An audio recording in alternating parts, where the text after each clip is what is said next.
So I just got back from the LA fan screening premiere of Evil Dead Burn, and I gotta say, I absolutely loved this movie. I will admit that technically this is my third time seeing it because I went to two test screenings earlier in this year, but each screening has been a different cut, and this is the final cut that is being released officially in theaters, and I loved it. I absolutely loved it. I'm fully satisfied with the way this turned out.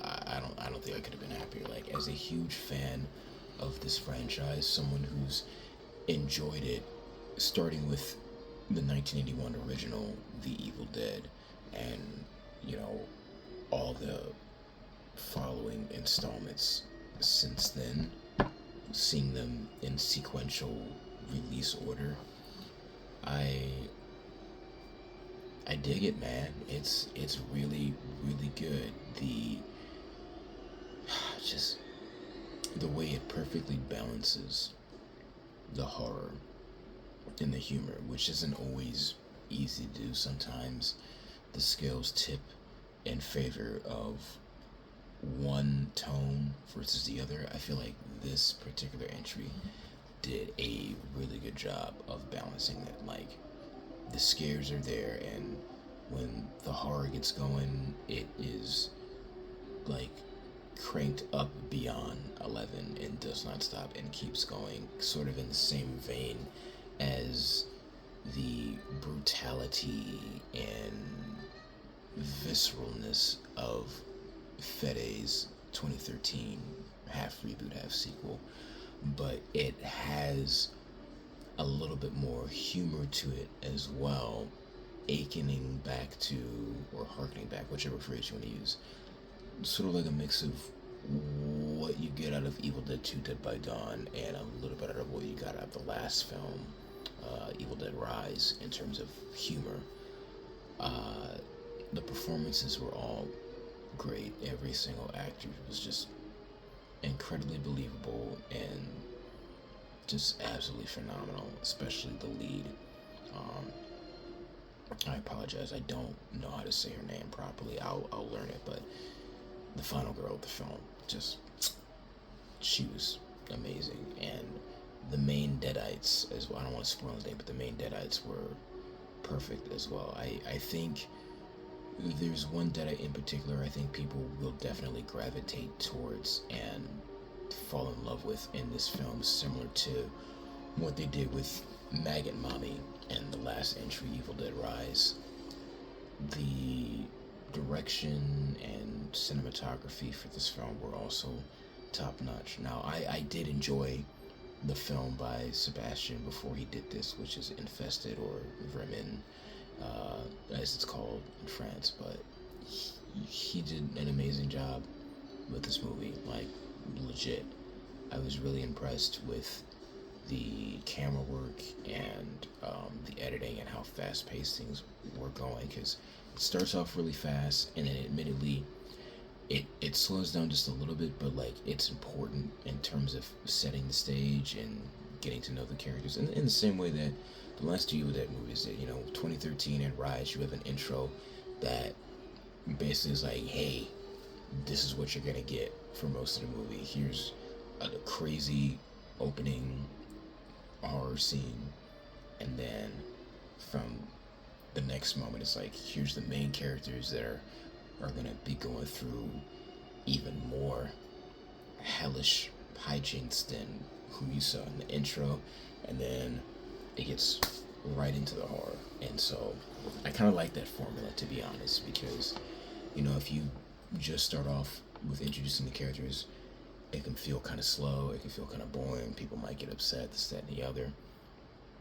But if you go the route of what the Evil Dead films lately have been doing, which is have an intro of fucked up shit happening to a different cast of characters to set the tone, and then you transition to showing off, like, the main characters that are going to be going through the bullshit throughout the film. I think that is a perfect formula specifically for this franchise, and I'm curious if Wrath is going to go the same route as well, if they're going to do something different. But either way, I think it's a formula that works. Um, I thought the pacing was great. I thought the story was great.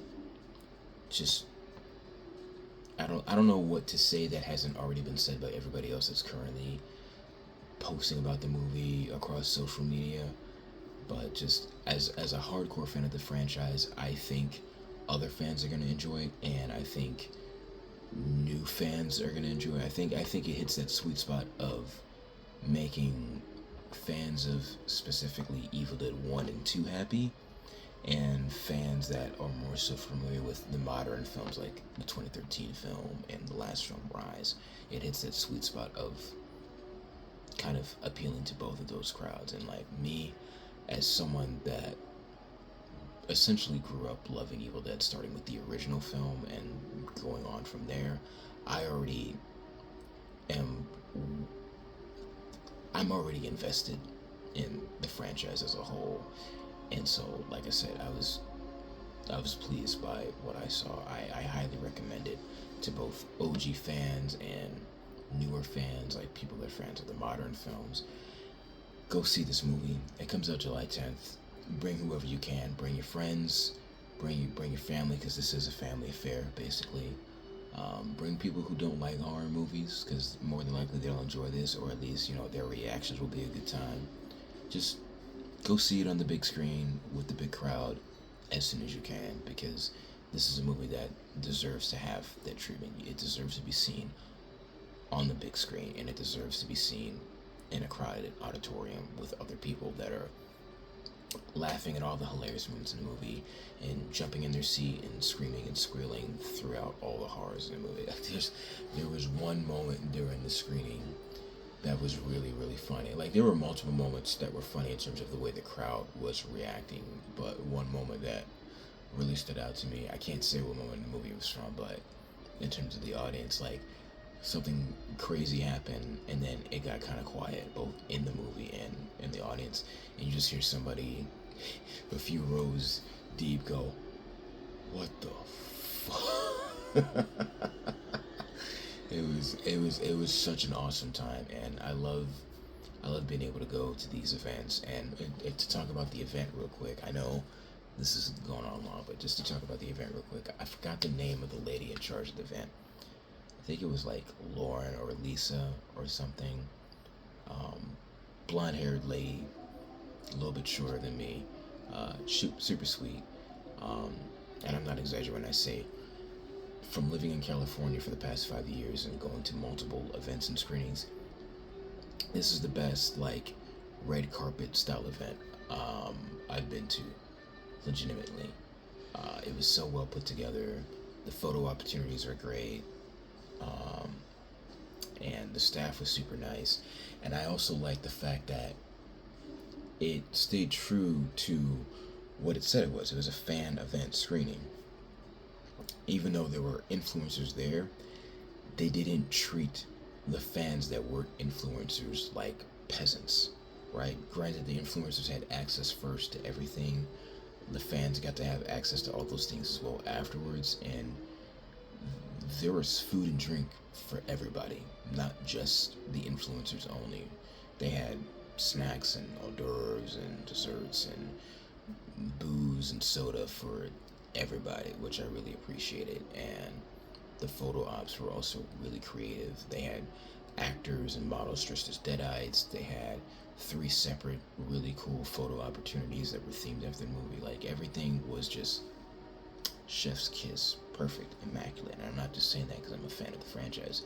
Legit, bias aside, best early screening premiere event I've been to in the past 5 years of living out here near LA. So, but in terms of being the wine and dined aside, again, movie was amazing. Again, my 3rd time technically seeing it. This was a different cut. I really enjoyed this cut. I liked it a little bit more than the last 2 cuts I saw, and I'm excited to see it again. I already got my ticket to go see it in theaters when it comes out on July 10th. I'm hoping I get to see it in Dolby and in 4DX as well. I'm going to see it multiple times, hopefully with decent crowds that respect the art of cinema, and no one's on their cell phone or anything. But that's another reason why I love going to these events, because this is with crowds that truly love and appreciate the art of film and respect it. And it was just a blast, man. And I can't wait for the rest of the world to experience the horror and the humor of Evil Dead Burn.